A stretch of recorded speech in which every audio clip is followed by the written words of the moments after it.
easily Morocco's best chance of the game, and it had them up off the bench because they know their man should have scored. Yeah, that was a lovely attack down this left side, got in behind the right back. A nice cross to the near post.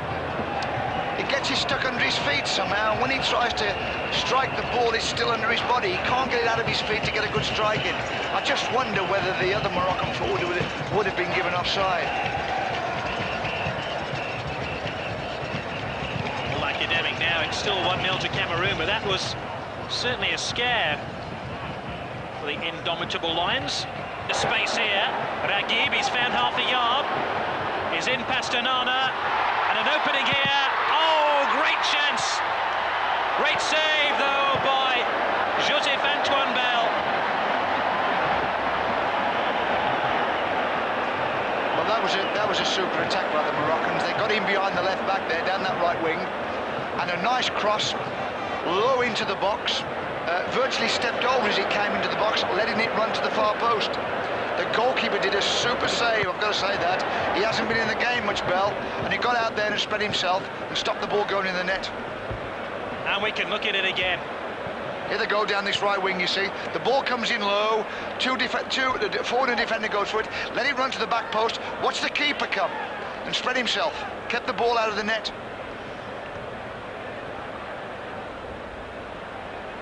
There's certainly a possibility of a penalty just prior to that chance when Kayouch seemed to be tumbled as the ball ran past him. Yeah, I like Kayouch. I think he's a hard-working lad. He's quite clever on the ball. Omambik, Makanaki. Oh, this is good skill by him. Didn't have too many colleagues inside that Moroccan penalty area. And this time he's rather wasteful with his pass. I think he's got a lot of confidence.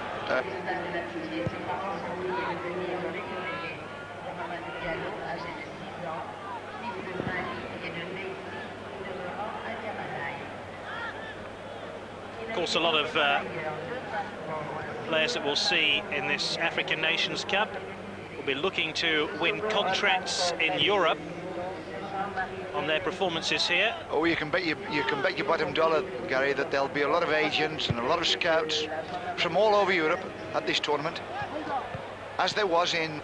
And I was at the Under-17 World Cup during the summer, and the Ghanaian team were absolutely besieged by scouts. Oh, yeah. From Europe. Of course, Neil Lamptey plays for Anderlecht. A couple of others of them too have joined Belgian clubs. So now an unusual decision, this indirect free kick for this new goalkeeping law, that the goalkeeper, once he taps the ball down, isn't allowed to pick it back up again. And that's why we've got an indirect free kick inside this Cameroon penalty area. It's a new law which has been introduced by FIFA this season. Now, once the ball has been patted down, the goalkeeper can't regain possession. No, but I mean, what the referee's got to do, he's got to say, well, did the goalkeeper try to catch it in the first place and he slipped out of his hands, or did he pat it down? Yeah, there's a difference. A lot of referees there have said, well, he really he didn't pat it down, he went to catch it, he came out of his hands, it hit the floor. This is interesting to say the least, because the ball is on the 6-yard box, and of course players have to retreat 10 yards. They can't do that. They'll have to make a line on their goal line. That's right. And this is going to be interesting. Yeah, it'll take a long time for the referee to organise the wall. You know, we could be here now for another 5 minutes, because obviously the Cameroon defenders will want to get out to the kicker as quick as they can and block the shot. These are a hell of a problem, these type of free kicks. And they rarely succeed, because this Cameroon wall will rush the free kick taker. It's like you said, they can't go 10 yards. I mean, at the moment they're about 3 yards. The ball's on the edge of the 6-yard box, and they're in the middle of the 6-yard box. Really, they should be spread along the goal line. And the referee, Lim Ki Chong, is just explaining that to them. Yes. They're not allowed to come forward on the far post. And it looks like the start of a 1,500 metres race at the moment. Yes. And quite right, the referee booking the Cameroon player who was first away off the blocks. And I wonder how far Joseph Antoine Bell was when that Free kick was taken. Onana, the man who was booked there. Third player to be booked in this game. Meanwhile, Koundé has to be restrained because he wants to give the referee a piece of his mind. I think if a goalkeeper gets it and he rolls it and then he picks it up, I understand. But when there's a shot comes in and he puts his hands to it and he bounces on the floor and he picks it up, he's got to let that go.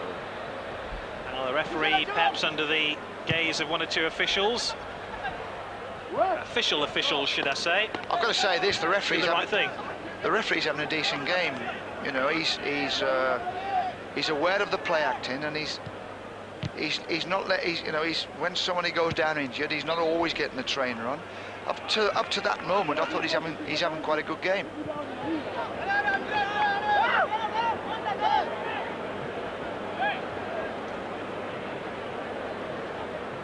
Azuzi.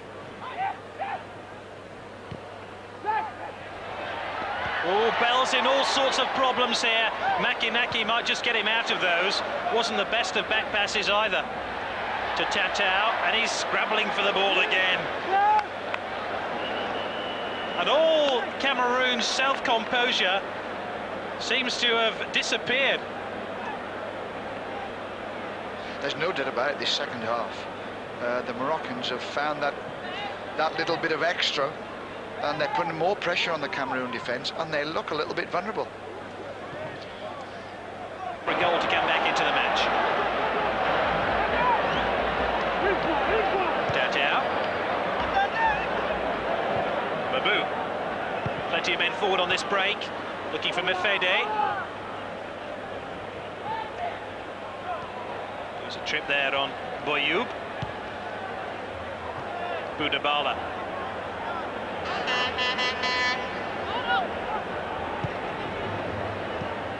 Kayuch. Boudabala. I suspect he'll play in an attacking mode for Cameroon. We've reached the three-quarter point of the game. Still Cameroon in green, leading Morocco by a goal to nil. They're virtually sitting back on the lead, the Cameroons. You know, they're not looking to play the ball forward. They're not looking to get in behind them. Want to take it then.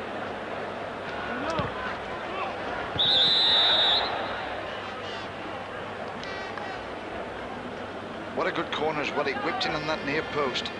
I don't know, obviously the referee saw something. I got my eyes on the ball because he really whipped it in and he dipped into that near post.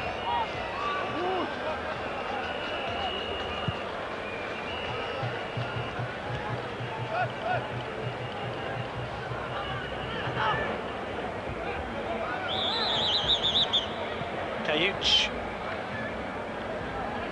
Number 9 for Morocco, getting in the way. Jules Onana.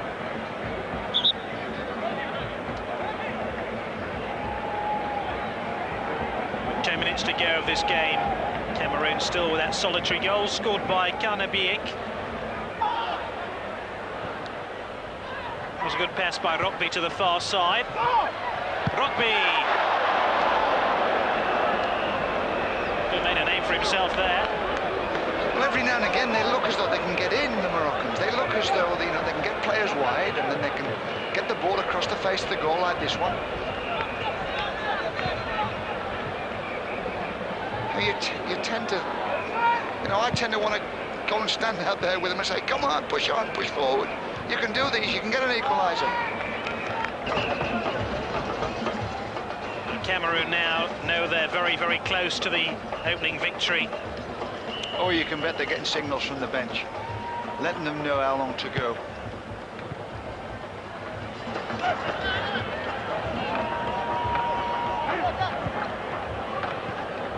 Makinaki.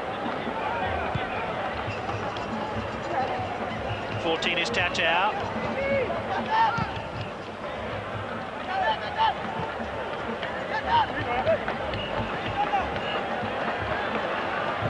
Makinaki. And more importantly, a goal after 22 minutes, scored by Kanyabi. It proved to be the decisive goal. Morocco shrugged aside their problems in the second half and attacked Cameroon, who hung on. Final score, Cameroon 1.